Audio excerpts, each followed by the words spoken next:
sound sensor works by detecting sound vibrations from the environment using a microphone module.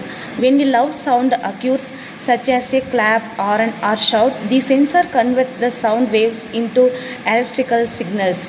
These signals are processed by a control circuit or microcontroller like Arduino.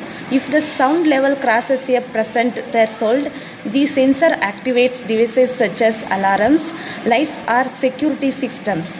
Big sound sensors are widely used in smart homes, automation systems, noise monitoring, and safety applications because they provide fast and automatic sound detection.